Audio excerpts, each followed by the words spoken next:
Marvin's Marvelous Mechanical Museum is a place that is special to many Metro Detroiters. Originally part of a standalone indoor food court known as Tally Hall, it eventually gained its own space when its plaza was reconfigured sometime during the 90s. Marvin's is a place that has been ingrained in the minds and memories of several generations of locals now, and it is a staple of the community. It has been recognized far and wide for its extremely unique and charming selection of arcade games, pinball machines, and mechanical oddities. Stepping into Marvin's is like stepping into a time machine, into a living museum that blends the distant past with the present. Row by row, the different machines and artifacts represent a comprehensive history of the entertainment industry from the late 1800s to the current day and everything in between. And now it is in trouble. Last month, the Farmington Hills Planning Commission was presented with a development plan by the out-of-state owners of the plaza, RPT Realty. In this plan, the larger plaza that the arcade is a part of is set to be demolished and replaced with a new Meijer grocery store, as well as newly built additional retail space. Although the scope of the planned development is clear in its documentation that was presented to the board, before this meeting, the effects of it were not made apparent to the public. Even the current owner of the museum and son of its founder, Jeremy Yagoda, was not accurately informed of the proposal. Generously, he agreed to an interview, allowing us to hear his thoughts on the matter. I found out just like everybody else from the Planning Commission posts that people were reposting on Facebook and everything. And from the original plans, it appeared that we were going to be totally safe. And as the plans re-revealed 2 nights before the council meeting or the zoning meeting, it was totally different. And they got the zoning approval, but fortunately for us, the Meijer is not going to dislocate us. But it's only they did get a master plan approved, which does include at one point demolishing our building to rebuild. And we just found that out 2 days before like everybody else did, and it was quite shocking. Have no idea when a timeline for anything of what could happen to us. The proposed destruction of the museum is just another milestone in the crusade against third places in U.S. suburban areas. For those not aware, in urbanist theory, a third place is a location that you visit to relax and connect with people between spending time at the other 2 places you frequent, which is your home and either work or school. This can take the form of places such as restaurants or coffee shops, or places of amusement such as bowling alleys, roller rinks, or arcades.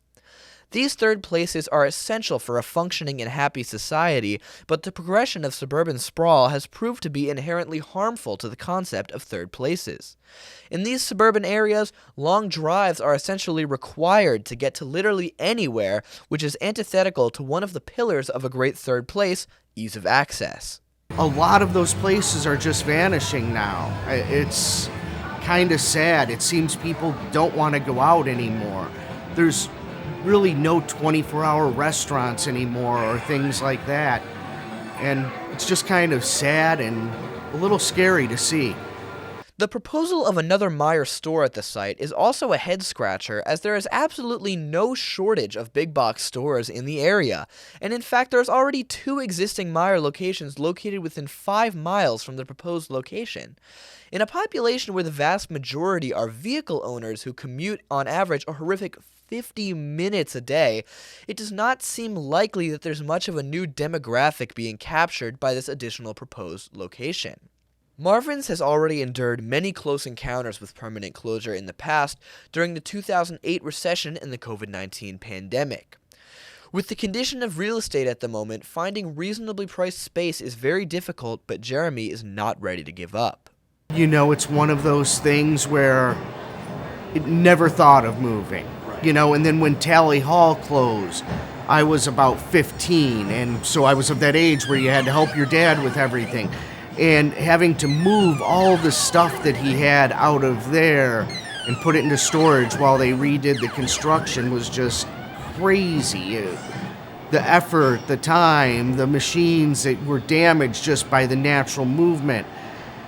To think about doing it again is just kind of overwhelming, but we've never looked for another place. Am I starting to now? Yes, I'm not ready to call it quits. This is fun. I have fun every day. People come in, they're in a good mood. If you're in here and you're not in a good mood, there's something really wrong with you. So I don't want to go away. I have fun doing this. I'm starting to look at other possibilities. Haven't found anything really exciting yet. I don't even know. Hopefully we have plenty of time. Unfortunately, this area of Farmington Hills is already nearly completely devoid of character or visible local history. If you drive along the stretch of Orchard Lake Road that Marvin's is located on, you would be hard-pressed to point out any structure of significance or landmark that was completed older than 40 years ago. This is not a fair assessment, though, as Farmington Hills actually has a rich history stretching back to the mid-18th century. In fact, there is a historic architecture district tucked into a neighborhood very near to the site. The point of all of this is to say, haven't we gone far enough in erasing any trace of our history? Is another cookie-cutter big box store specifically on the exact site of one of the last living landmarks with character in the area really necessary?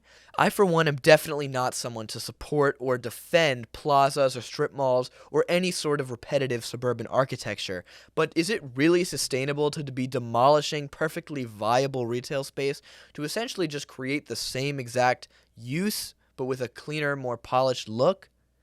Unfortunately, on November 16th, the Farmington Hills Planning Commission decided to move forward and recommend redevelopment on the Marvin site, but it is not too late to save them.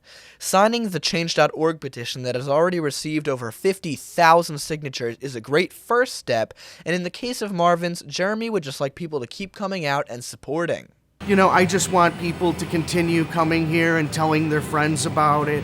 I mean, the response to the petition was just marvelous. I mean, to see that many people, it really was unbelievable. But, unfortunately, this is what's considered progress and change, and there's nothing that we can do really to stop it. And, I'm not one to try to stop progress. Progress, while it may not be good for me, may be better for many other people around. So who am I to stop it? I need to adapt and find another option. And that's what we hope to do. Maybe I'll get lucky and the landlord will offer us another space in here at a reasonable rate. Or who knows? I mean, anything could still happen, and I'm just waiting to see. In other cases, however, attending planning commission meetings, speaking with other members of your community, and contacting local officials is the way to make real change. It may be too late to save the current Marvin site, but you can protect your local third place. Let your voice be heard. Your representatives work for your benefit. Do not let your local businesses and landmarks be destroyed.